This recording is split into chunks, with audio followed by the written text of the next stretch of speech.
Hey, thanks for coming, everybody. If we haven't met, I'm Jared. I'm Director of Student Ministries here. I'm starting this series today called Haters.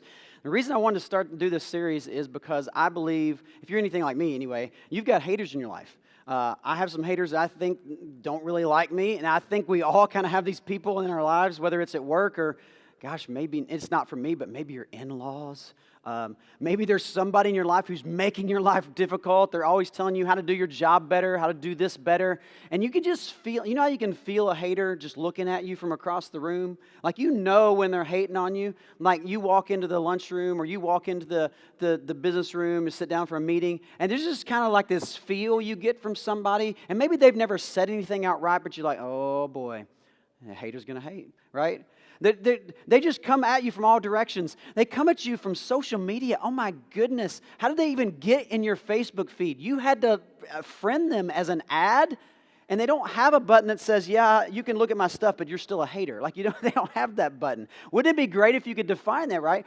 Because we all have these people in our lives that make our lives difficult, and we feel that, and we have to figure out what to do with that feeling. So here's why I think this is important. Because haters actually do something to us. They do it to all of us. They actually steal some of our life away. In fact, I was saying it this way. Haters destroy our emotional margin and distract us from our most important work and relationships. Have you ever thought about it? I've lost sleep over haters. Like, I've had people who didn't like me, and I've been like, oh, when I see them again, here's the conversation I want to have. And I go this whole thing. And you know how you can't stop your mind from spinning that through? And I've lost sleep because this person doesn't like me or said something about me, and they're like a hater. And it just caused me to go into this anxiety mode of like, and I couldn't sleep. I've lost time at work because I've been texting with a hater back and forth. You know how that gets with the all caps, and there's really long explanations of what they meant. And you're like going back and forth, and you're like, yeah, I don't think this person likes me very much. And you can tell from the text. Not gotten things done at work because of that.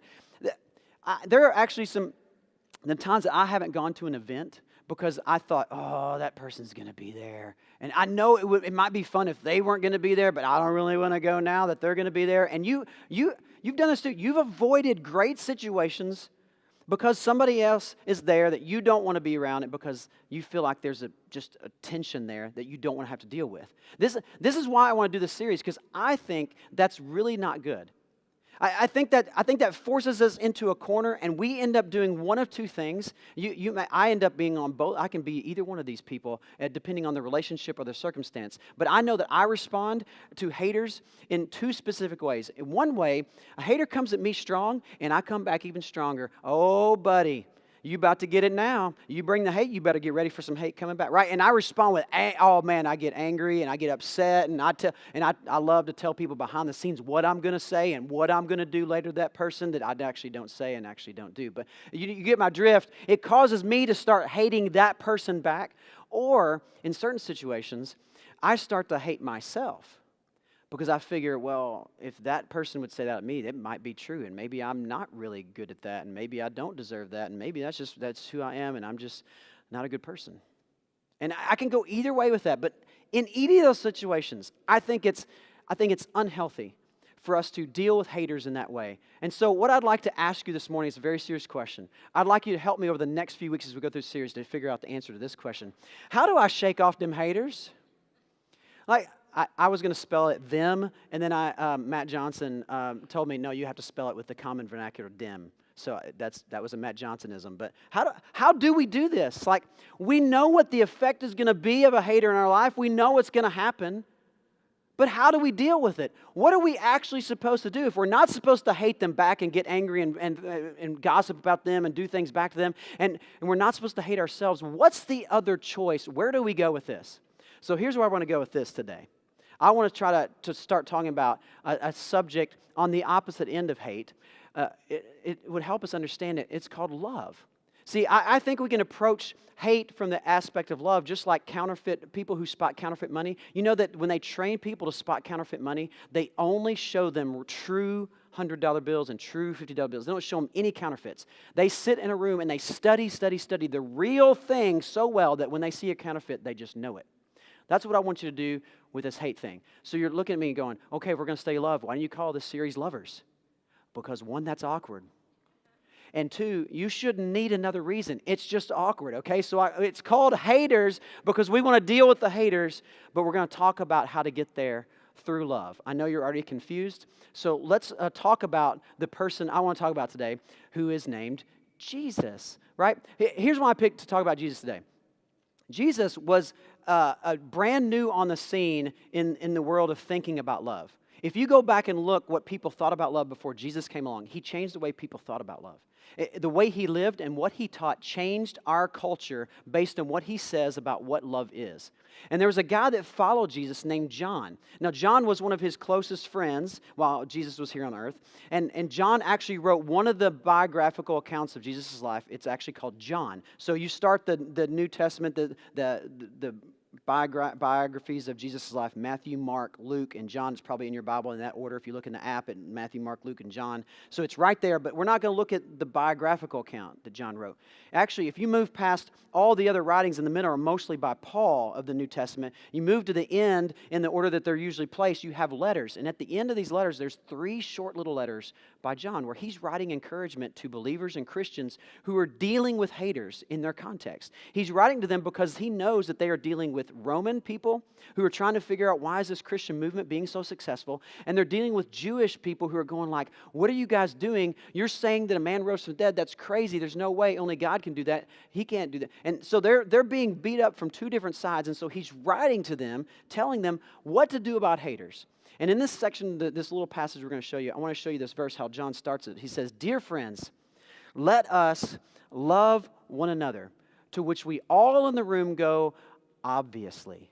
Like, nobody here is on the fence about love. Nobody's like, well, I'm not sure. Just not sure love's a good thing. And I'm just still holding out my judgment on that one. I'm not sure what to do there, but I know it's not love. Nobody does that. Everybody knows love is the good thing. Nobody's going to argue about love being a good thing we do for one another. We should love one another. Here's the problem. What you think of when you think of let us love one another, you think of something different because you live in a different context than what John lived in. And here's what I want to break down for you in the next few minutes. I want to help you figure out what your context for love is and what John's context for love is. Because when he says, let us love one another, it looks very different from what you think probably. Because every one of us, our idea of what love is and how it looks and how it's shaped is based on our emotional, relational history.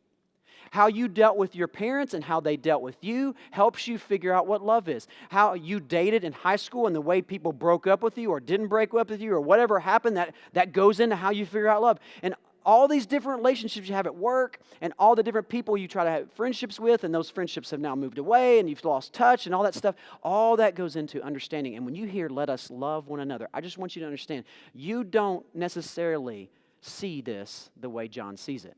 So I want to give you some context before we go into the rest of the verses here in 1 John in this letter, because I don't want you to get lost in his idea of love until you understand his context for why he's saying this the way he's saying it. See, John lived with Jesus during his lifetime and his ministry, and Jesus taught some things about love that were revolutionary. And honestly, if you were reading this in a college class and you were reading this passage we're about to read in a second from Matthew, one of Jesus' other disciples wrote this biographical account. And in Matthew, there's this whole thing, this whole Sermon on the Mount. It's actually taught, it was taught in one of my college classes. And when you read through the Sermon on the Mount, it's often taught as hyperbole, exaggerated language. Like it's just this exaggerated way to think about love. But John doesn't think about it as hyperbole. So when John hears this from, and he heard this live in Matthew, everything John says about love comes from what he heard Jesus teach and what he watched Jesus do. So it's determined by this one truth. When he hears what Jesus said and what Matthew wrote down, this is how he puts his filter on what love is. This is what it's going to define love one another. There's nothing else. John learned something so revolutionary from Jesus' life and his teaching that it absolutely blew up what he thought about love, and it changed it in a whole new way. So let me read this story to you, the teaching of Jesus from Matthew that changes our look on love. You have heard it said, Jesus is saying, you shall love your neighbor and hate your enemy. But I say to you, love your enemies and pray for those who persecute you. In which case you go, Yeah, absolutely. Love your neighbor and hate your enemies. That's what is normal. That sounds reasonable. That's what you're supposed to do. You love the people in your community who help you be better. And the people who don't, you cut off and you hate them and you push them away and you fight them if you have to. But you don't love your enemies. Jesus, what are you talking about? You don't pray for those who persecute you. And that word persecute gets me. Like, I've had people talk about me behind my back. I've had people to my face tell me how awful a person I was. But persecution, I don't think I've been there yet. And Jesus says, wait. Love, it's this, but it's also something else. Love your enemies and pray for the people who intentionally try to hurt you. And they try to come after you. And then he says this in the next few verses to really make it come home. For if you love those who love you, what reward do you have? Do not even the tax collectors do the same? The tax collectors were not respected as a group of people at all. So if you were going to be put on the same level as a tax collector, you were the lowest of the low. Like, if you just love your family, you're just doing what a tax collector does. And he says this in 47. If you greet only your brothers, what more are you doing than other people?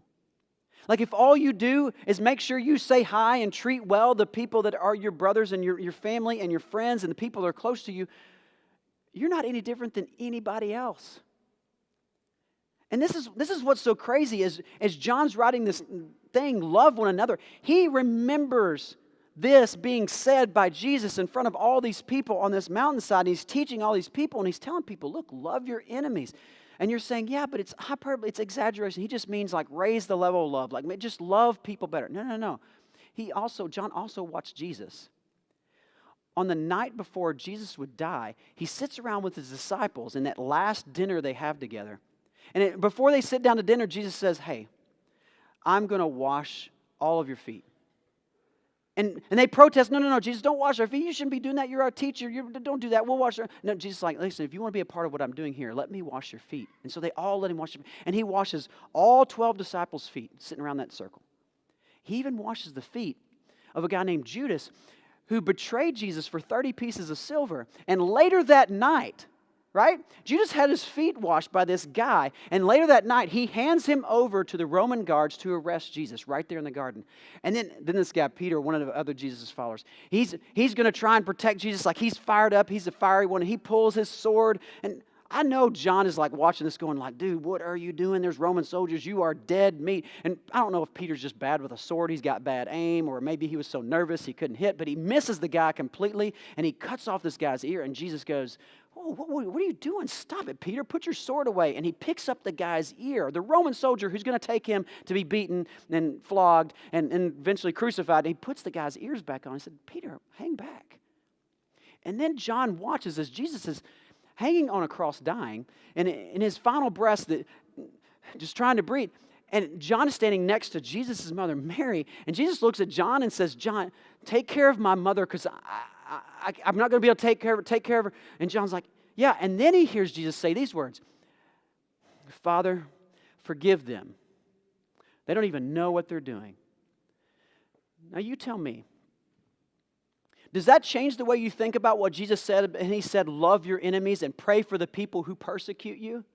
See, Jesus didn't just teach it, he also did it. And this is what's so amazing when you figure out that John's writing this 50 years after he watched Jesus die and then rise again, and then look at him eye to eye and say, John, I know you didn't know what to do with the few days I was dead there, but I'm back to life. And listen, I want you to keep going with this message. Are you kidding me? It would have to change the way you viewed love as a whole if you watch somebody actually live out what they said was it. I mean, it's impossible. How many of you can love your enemies and pray for the people who persecute you naturally? No. And that's why John, as he writes this, it blows him away. And that's why I want you to understand the context of this is that John watched a man do this, and he didn't have a category for it. What he saw Jesus teach and what he saw Jesus do looked unreasonable. That's because God's bar for love is unreasonable. You shouldn't have to love the people who hate you. But Jesus did. He did the unreasonable thing. He loved you when you didn't love him back. See, he loved you so much, he came to die for you even before you asked for it or knew you needed it. And so God's bar for love is unreasonable. It's absolutely crazy. So when John's saying, dear friends, let us love one another, he can't help but think about the times Jesus looked at him and said, hey, if you want to be my follower, this is the way people will know you're following me, if you love one another. So John's in the middle of this letter, and he's writing to these people who are surrounded by haters, and he keeps pointing them at this one thing. And all of you, you're going, what? Are you kidding me? There's no way I can find love. There's no way I can find the love to do what Jesus did or what John. My line's here. Like, I can love people who love me back or at least kind of treat me okay, but I can't love somebody who's actively trying to get me out of there. But John, he says this, dear friends, let us love one another, for love comes from God. So listen, it's unreasonable to think you can love. That's why God says, no, you're thinking of it the wrong way. You think you're the source of love, but you're not the source of love. God's the source of love. John's like, this is the only way for me to explain this. This is the only way to explain what I saw Jesus do and what I heard him teach. It's the only way I think I bring these two together. I always thought I was the one who brought love to the situation and the relationship, but now I realize there's no way I can bring enough love to love those people over there. It's got to come from a source not from me. And so John, in the best way he knows how, he says, if I'm going to love one another, it's got to come from God. It's got to come from another source. And this is the bottom line I want you guys to write down. This is really that if you believe you are the source of love, then you will love too little. If you believe that you are the source of the love in your relationships, then you will always draw the line shorter than what God would. Because your love only goes so far. Your love is naturally going to extend only to a certain area. You're only going to go just this far. You're going to cut the line off somewhere. And this is what I hope you get together with some friends this week and talk about. If I could choose just one topic for you guys to sit down and really dig into this week, if you want to do a deep dive, you don't have to go any farther than just this one part of the verse we just read, like, dear friends, let us love one another, for love is from God. If you can just talk about that one for a little bit, and then discuss this little question. Where's your line? Where's this line at? Who gets in and who has to be out? In what situations do you stop loving people? At what point do they offend you so badly that you're unwilling to go the extra mile in love? What situation comes into your life where you're like, no, they're out, they're cut off, they're done, I'm out, they are not on the list anymore? At what point does that happen? Because it happens for us all, somewhere. I know I have lines. And when I look at where my lines are drawn, oftentimes I'm convicted by understanding this idea that maybe God's love is asking me to cross a line I don't want to cross. So I know some of you are asking right now, so how am I supposed to do this? What am I supposed to do with this? Like, how do I go any farther? Well, here's the thing. I think John has an answer for us. It's not just that love comes from God. He also says in the next verse something very interesting that helps us rethink this whole I love idea and how big it really is.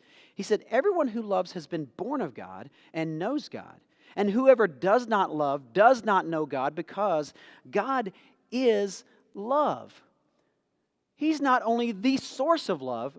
John, trying to wrap his mind around this whole Jesus thing, is trying to go, but there's only one answer here. God himself is love. Like, God is so much love that we would define him as love because of what I saw Jesus do and how he loved the people that he treated. And he treated tax collectors and prostitutes and women caught in adultery, and the Samaritan woman who, man, we don't even love the Samaritans. We don't even know what, they're half-breeds. We don't talk to them. Like, Jesus he loved all these people. And John's conclusion is, not only is God the source of love, just God is love. He is emanating love. How can that be true? It's because of what we talked about earlier in this next part of this verse. This is how God showed his love among us. He sent his one and only Son into the world that we might live through him. This is how God showed his love to us. This is what love actually looks like. You want to know what your love is supposed to be, what real love looks like, you have to look at Jesus. There's no other way for you to figure out what love really is unless you look at who Jesus is. And then he says this in verse 10. This is love, not that we loved God, but that he loved us and sent his Son as an atoning sacrifice for our sins. You know where we get this wrong so many times? See, we're all here today. We know what the purpose of church is. Nobody came here and be like, I wonder what church is. If you did, I'm glad you're here. But most of us at least know what the idea behind church is. And some of us came in the room this morning thinking that we were going to try and figure out how to love God better. And here's what John says. Your relationship with God did not start with you trying to figure out how to love God. It started by God loving you and sending his Son for you. That's where the love started. So if you have some desire to go and love God, John just wants you to know God loved you first. God loved you first. You didn't start this relationship with him. You didn't come looking for God. God came looking for you already. And so when you think about this, even before you think about the haters in your life, you just think about yourself. If you believe you are the source of love, you will love too little. Because God's love is larger than the lines you draw in your life. And I know it seems very uncomfortable. You're thinking about specific relationships right now and you're wondering, but if I love them, I'm taking a risk. I know you are. Love is risky. Love is difficult. Love is going to ask more of you than you want to give. And you know this already. And guys, listen, our culture, we love love. Some of you have written love songs for your spouse. If you haven't, you should totally do it. It's worth it. You come up with some really crazy lyrics, but they think it's sweet, right? And you sung love songs to them. And you sing love lullabies to your children and your grandchildren. And you buy gifts for people. Why? Not because they deserve it, because you just want to love them. Listen, I get it. We all think love is amazing. But if you believe for a minute that you're the source of love, step back for a minute and think about it. There are some people in your lives that you draw the line on and you put inside the box, and there are other people that you send outside of your box because you don't know what to do with them. And they oftentimes force you to feel things for them the way they're treating you that you don't want to feel, and distracts you from having real joy in your life and real peace. Or you start hating on yourself and you start feeling really terrible about yourself. And John says, this is the way out. There is only one way out of this hater's situation, and it is to realize that you are not the source of love, that God is the source of love. And we know this because he sent his Son to die for your sins in his love, not because you deserved it, but because he loves you and he didn't want to leave you in that position. So he sent lovingly his Son to die for you. And so John, in this context, is trying to figure out, how should I tell these people who are getting hated on? What are they supposed to do? How are they supposed to produce? And he comes back to this. It's like he can't get away from this one line. He comes back in verse 11 and says, dear friends, since God so loved us, we also ought to love one another. And like, John, you're just repeating yourself. And he's like, I know it. I don't know any other to explain it, but this is the reason you love. If you don't think about God being the source of love as you go into these relationships, you're going to miss it. You're going to hurt people. You're going to be hurt, and it's going to be terrible. But there's only one way out. You understand how much God loves you. That's the starting point. So listen, he blows up the faulty logic that we use to think about love. Those of you who have kids, you love your kids. You know why you love your kids? They came from your genetic material, right? They're your family. These are your kids. They're nobody else's. They came from me. These are my kids. And we talk so often about, oh man, the family, we love the family. Listen, in John's day, you know what the Christians were doing? They realized that the genetic code was not the reason we love kids. They realized they started taking in orphans that the Romans would get rid of. They took them in as their own, and they start saying, you know what, if God loved me that much, you're my family. I'm going to cross the line of love for you. So listen, you don't love your kids anymore because you're supposed to, because it's that genetic code thing. No, you love your kids because God loved you and He brought you into His family by sending Jesus to die. And then, listen, you don't just love your spouse because you have kids. Like some of you have gotten to the point where you're just hanging on because the kids are still there. And we need to hang on for the kids. We need to do this for the kids. And behind the scenes, though, you just can't figure out the conflict and the stress that's going on, and you end up in just really awkward situation in front of the kids, and you don't know how to explain it, and they don't know what's going on. But listen, John says, throw that logic out. You're not staying together for the kids. You know why you're staying together? Because God loved you and He forgave you. And yeah, you've got problems, but you can figure that out. You know why? Because love will help you figure it out. You've just got to refocus where your love starts from. It doesn't start with you or your spouse. It starts with God. And so when you realign the starting point, you get a new perspective on your spouse. Some of you have difficulty with exes. Ex-boyfriends, ex-girlfriends, ex-wives, ex-husbands, whatever it is, but you're dealing with kids and you're trying to split time between two, and you get that text message on Saturday morning. It's like, hey, the timeline I gave you last night is going to work out. And you're like, look, it's my time. I know this is inconvenient, but I'd like to keep them to this. And then this whole text battle blows up, and you're like, oh, you know what? You just want to cut the whole phone off. You want to throw the phone out. You're getting so angry. You're like, they just don't do anything right. And you get this anger. Listen. Restart, reset. You don't love them because you share kids. You have to figure out how to love even that person in that moment, in that circumstance, because God loved you first. And by the way, wherever your line lands, I just want you to think about this. Wherever your line is, do you realize that God's line isn't there? That God's line is somewhere over there? And usually the people that are hating on you and you start to hate back on, God loves them too. So when He says, verse 12, when He brings this up, no one has ever seen God. But if we love one another, God lives in us and His love is made complete in us. John is saying, listen, it's better for you to let God's love go through you to the haters than to hate them. It is actually a better thing for you to love well, because you get this added benefit that if you will love one another, God lives in us. God lives in us. And His love is made complete in us. Can you imagine that? Can you imagine living every day of your life knowing that God is living in you, with you? And that His love is complete in you? Like you can feel His love coming to you. But listen, the way you do that, the way you release that is that you love one another and you figure that out. Because that's what John says is going to help you get through this. So this week, the challenge is very simple but difficult. This is like upper level difficult. But I want to give you just a small step as you go through the week and you hit haters. And haters come flying at you from every direction. Facebook, work, family, old friends that pop back up, old exes that pop back up. People just come at you from all sides. You're like, haters. You just need to stop and remember, when haters going to hate, my love is too small. God's love is bigger.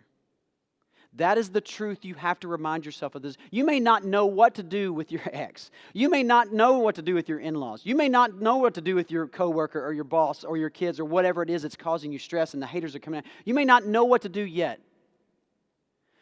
But you can't stop and pause. You may have to get out of the room for a minute. You may have to go to the restroom and take a pause. You may have to go to your office, close the door. You may have to go in the other room. You have to figure it out. But for just a pause for a second to be able to remember, then when haters start coming at you, you don't draw lines. That you don't stop loving just because the circumstances of the relationship starts to hurt.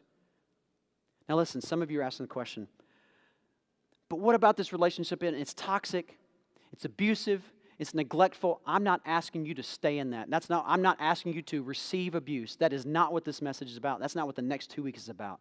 The next 2 weeks, we're actually going to talk about how do you deal with toxic relationships in a loving way and still stay safe. But listen, today, all I want you to be thinking about is where your lines are. Where are your boundary lines? And where are God's? Because the challenge for us, listen, if you're not a believer here, this is probably beyond you. You're like thinking about this, you're like, there's no way. I get that. You can try this or not. But listen, if you follow Jesus, this is a command. This is the new bar. And yes, the bar is unreasonable. But this is why God showed you the way and loved you so well. Because as you start to love people, God's love will be complete in you.